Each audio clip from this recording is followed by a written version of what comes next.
As the last light in the sky is fading, a lookout on board Suffolk sees the two German behemoths as they materialize out of a heavy snowstorm. Just 7 miles away, well within gun range. Suffolk immediately transmits a sighting report to the Admiralty, before quickly turning away toward the coast of Iceland and into a fog bank to avoid a suicidally unequal battle. Suffolk then comes astern of the German ships to shadow them on radar. On board Bismarck, German radio operators pick up the sighting report from Suffolk and advise their own high command. Admiral Lutyens is shocked he's been discovered so easily and has little intelligence on what size of force he might be facing. Meanwhile, Norfolk approaches from the east. Bismarck's captain, Lindemann, opens fire on Norfolk from just 6 miles. One shell from Bismarck's 15-inch guns bounces off the ocean surface and hits Norfolk's bridge. The blast disables Norfolk's forward radar. Like Suffolk, she races for the fog bank and safety. 300 miles to the southeast, the message is received by Holland. Bismarck sighted and leading the Prince Eugen. But unknown to Holland, that order is crucially about to change. The percussion from Bismarck's opening salvo, her first fired in action, has knocked out Bismarck's own forward-looking radar. So Lutyens orders Prince Eugen to take the lead, to act as pathfinder for the fleet. Suffolk, following at a safe distance, is now the only eyes on the German fleet for Admiral Holland. Those eyes are radar only, 2 indistinct marks on a screen. On board Hood, using Suffolk's report, Holland plans a classic intercept. He will get ahead of the Germans and turn across their path, a tactic called crossing the T. It will allow him to bring all 8 of his 15-inch guns and all 10 of Prince of Wales's 14-inch guns to bear on the front of the approaching enemy, which he assumes to be Bismarck. Bismarck, in turn, will only be able to use her front 4 15-inch guns, and Prince Eugen, none of hers. Holland communicates his plan for both Hood and Prince of Wales to engage Bismarck, leaving Norfolk and Suffolk to take care of Prince Eugen. But then, shortly after midnight, Suffolk loses contact with the Germans, her radar blinded by a dense snowstorm. Holland fears he may lose his target altogether and turns on a new heading to try and close the gap faster. At 2 in the morning, with still no news, Holland turns southwest, hoping to cut off the enemy. An hour later, Suffolk re-sights the 2 German ships. Bismarck apparently leading Prince Eugen on the same course and speed as before. Holland brings his ships onto a course to intercept the German squadron at first light. Prince of Wales sights the 2 German ships on her radar. Prince Eugen has already picked up the sound of ships with her underwater detection gear 20 miles to the southeast. Then, First Artillery Officer, Kapitän Leutnant Paulus Jasper, confirms the sightings and judges the targets to be cruisers. Prince Eugen's captain, Helmut Brinkmann, tells Lutyens about the hostile ships. Only light cruisers, 20 degrees off the port bow. At the same time, Prince of Wales makes visual contact at a range of 38,000 yards. The distance is too great to determine which ship is in the lead, but they assume it is Bismarck. The Germans are still in doubt about the identity of the enemy ships. Brinkmann and Jasper maintain they are only dealing with cruisers. However, others are convinced that they are facing at least one battleship. Lutyens is under orders to avoid contact with British battleships, but orders his men to general quarters. The distance between Holland and his targets is down to 26,000 yards, but he needs to get closer as quickly as possible. He knows an exchange of fire at long range will expose Hood to a potentially fatal vulnerability, plunging fire hitting his lighter deck armour. Holland needs to pass through the critical zone as fast as possible. He orders a turn of 20 degrees to close on the Germans faster. This move prevents the British using their rear turrets, but Holland still has 10 heavy guns to Bismarck's 8. Holland signals Prince of Wales captain John Leach to stay close and follow his every move. He still believes the lead ship is his prize target, Bismarck. Hood opens fire with her 4 forward 15-inch guns. The target ship is, in fact, Prince Eugen. On Bismarck, the puzzled Lindemann wonder why the British are targeting the smaller ship instead of them. On Prince of Wales, Captain Leach correctly identifies the right-hand ship as Bismarck. He ignores Holland's order and opens fire with his 6 forward 14-inch guns at a distance of 26,500 yards, but without a hit. Then, number 1 gun in A turret fails to fire, leaving her only 5 forward guns. Holland finally realizes that Bismarck is behind Prince Eugen and orders a shift of target to the right-hand ship. However, this order is never executed, and Hood continues to fire at Prince Eugen. The German guns remain silent. Bismarck's first gunnery officer, Adalbert Schneider, requests permission to open fire. He receives no reply and calls the bridge. The British fire their 3rd and 4th salvos without a hit, but closing. Still no answer from Lutyens. Bismarck remains steadily on course. But now, Holland suddenly changes tactics in the middle of the fight. He turns his ships broadside to broadside. This maneuver reveals the silhouettes of both his ships to the Germans. The Germans now identify the battlecruiser Hood and the battleship Prince of Wales. Lutyens hoists the fire signal.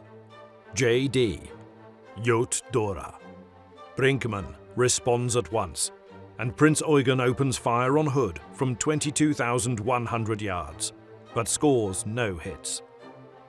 Finally, Bismarck's 15-inch guns roar into action as Lutyens returns fire on Hood at a distance of 24,100 yards, but the shells fall ahead of the target. Hood fires her 4th salvo at Prince Eugen, again with no hits. Prince of Wales fires her 5th salvo against Bismarck from a distance of 22,100 yards. Prince of Wales's 6th salvo, at a distance of 21,150 yards, scores the first hit on Bismarck. The shell tears through her portside bow, penetrating through the ship and exiting the starboard bow. The damage causes a huge oil leak and flooding of the forward compartments. At exactly the same time, Prince Eugen scores a first hit on HMS Hood. The shot lands between the 2nd funnel and the main mast near stores of anti-aircraft ammunition and anti-aircraft rockets, starting a fire. Hood fires her 5th and 6th salvos against Prince Eugen. All miss. Prince of Wales fires her 7th and 8th salvos against the Bismarck. Again, all miss. Bismarck's 3rd salvo hits Hood's fire control tower, killing most of the men inside. Hood is now without central fire control. A shell from Prince Eugen's 6th salvo lands near the base of the forward superstructure, starting a second fire. The distance between the German and British ships is now down to 19,700 yards. This allows Bismarck to use her 3 port 5.9-inch guns, while Prince of Wales' 4 starboard 5.25-inch guns can now also join the battle. But it is Prince of Wales' 9th 14-inch salvo which scores another hit on the Bismarck. The shell explodes against the 45mm armoured bulkhead below the waterline amidships. This causes flooding in the No. 4 port electric plant and No. 2 boiler room. Bismarck is now leaking a conspicuous quantity of oil.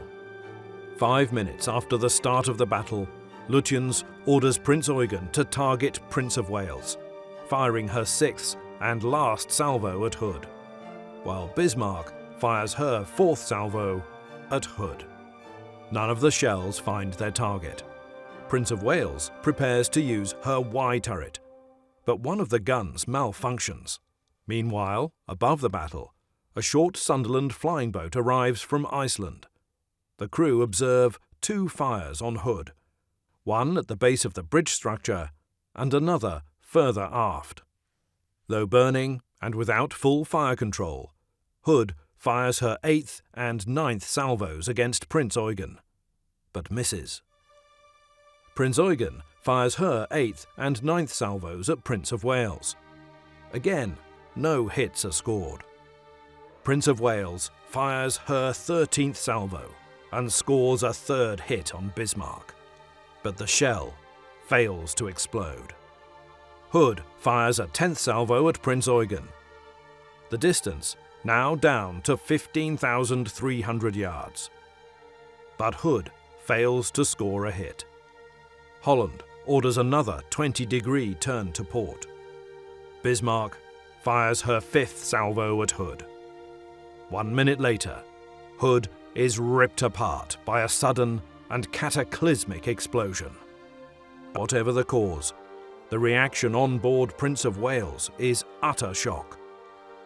Leading sick berth attendant Sam Wood recalls, "She disappeared into a big orange flash and a huge pall of smoke which blackened us out.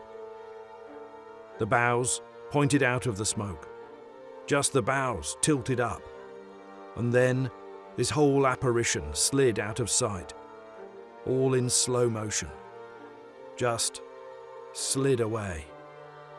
Within just 3 minutes, the mighty Hood, pride of the Royal Navy, is gone.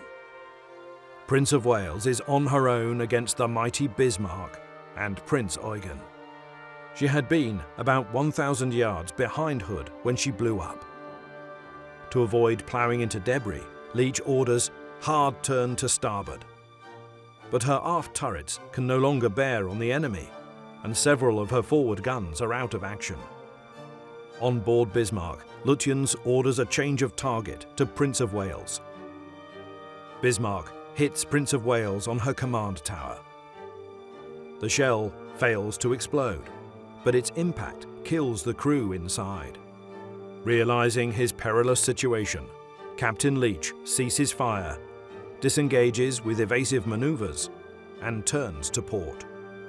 Prince of Wales lays a smokescreen, but a shell from Bismarck's salvo still manages to hit her below the waterline. Miraculously, it fails to explode, but Prince of Wales is now increasingly at the mercy of the 2 German ships. Prince Eugen fires her 16th and 17th salvos. Again, Prince of Wales is hit in the stern below the waterline. All her return fire falls short. Bismarck scores another hit on Prince of Wales, destroying her portside crane and service boats.